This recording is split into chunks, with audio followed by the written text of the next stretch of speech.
De oitavo ano, hoje nós estamos finalizando o segundo reinado no Brasil, né? E aí a gente vai falar sobre o fim da escravidão no Brasil. O país que mais pressionou o Brasil para finalizar essa escravidão era a Inglaterra, porque os ingleses, né, eles foram pioneiros na Revolução Industrial, eles produziam muito e queriam vender aquilo que eles estavam produzindo. Escravo não compra, porque escravo não tem salário. Então, para ele, não havia benefício nenhum na escravidão. Então, ele pressiona o Brasil a fazer essa libertação dos escravos. Porém, o Brasil também tinha como seu aliado a monarquia, né, os grandes latifundiários, né, os grandes donos de terra. E são esses grandes donos de terra que são donos de escravos. Então, a monarquia sempre ficava entre um e outro, entre a Inglaterra e os grandes latifundiários. E decidem que essa abolição da escravidão, mais cedo ou mais tarde ela aconteceria, mas que isso fosse aos poucos. Então, o Brasil vai fazer algumas leis. Por exemplo, a Lei do Ventre Livre, a Lei do Sexagenário e a Lei Áurea. A Lei do Ventre Livre dizia que a partir daquela data, todos os filhos de escravas seriam livres, mas não seriam livres imediatamente não, tá? Só a partir de uma determinada idade. A gente tem a lei do sexagenário, que dizia o seguinte: a partir daquela lei, todos os escravos a partir de 60 anos seriam livres. Mas isso não era muito justo, né? Primeiro, poucos escravos chegavam aos 60 anos, porque a vida dos escravos era uma vida muito difícil. Então, era quase que impossível alguém naquele período chegar aos 60 anos. E se chegasse aos 60 anos, já estaria com uma qualidade de vida péssima. Então, se ele está sendo livre, o dono dele não tem mais nenhuma obrigação com ele de comida, de ele ter onde dormir, o que essa pessoa vai fazer da vida? Né? Com a idade que ela tem, não produzindo mais como ela produzia, porque hoje, você ter 60 anos hoje, as pessoas são jovens, ainda com 60 anos, 60, 70, 75, as pessoas estão produzindo cada vez mais, porque estão envelhecendo com mais qualidade. Mas isso não acontecia nesse período, não. Então, não é uma lei que fez muito efeito. E, por fim, aquela que vai abolir a escravidão no país, que é a famosa Lei Áurea aí. Com o fim da escravidão, a gente percebe que essa escravidão ela não vai ter o menor planejamento, né? Então, os escravos estão livres. Mas onde que esses escravos vão trabalhar? Onde que esses ex-escravos vão trabalhar? Onde que esses ex-escravos vão morar? Não há menor planejamento. Então, esses ex-escravos, eles ficam à margem da sociedade, ou seja, eles passam a ser marginalizados. E aí a gente vai ter a mão de obra imigrante. O imigrante está entrando no Brasil. Porque aquele dono de escravo, agora ele não vai querer pagar o escravo. Antigamente ele dava chibatada, colocava o escravo no tronco, agora ele vai ter que pagar ele. Não, ele prefere a mão de obra imigrante que está entrando no Brasil através das colônias de parceria.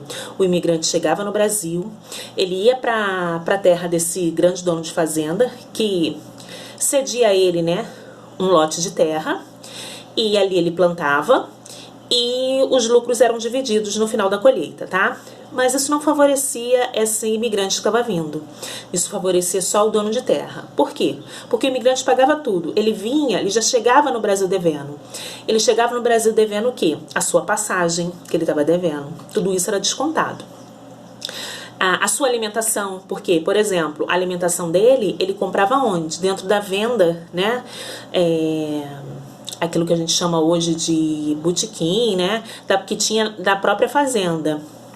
Então ele ficava com uma dívida eterna com esse dono de fazenda. E ele não, geralmente ele não conseguia se livrar daquela fazenda ali, daquele dono de fazenda. Ele vivia uma vida muito difícil. Então ele vem na esperança de ter vida melhor, mas na realidade não é isso que esse imigrante está encontrando aqui no Brasil. A gente vai ter o café favorecendo a industrialização no Brasil, porque os donos de café, né, eles vão enriquecer tanto e aí eles vão querer investir esse dinheiro do café em outras coisas. E aí começa o processo de industrialização no Brasil através do dinheiro do café. Na cultura, Dom Pedro II vai ser um homem muito culto, um homem sábio, um homem que gostava de estudar. Então ele vai difundir muita cultura aqui no Brasil, tá? Ele vai fundar o colégio muito famoso, né? Colégio Dom Pedro II. Ele funda museus, teatros, escolas de música, né? E tantas outras coisas aqui no Rio de Janeiro.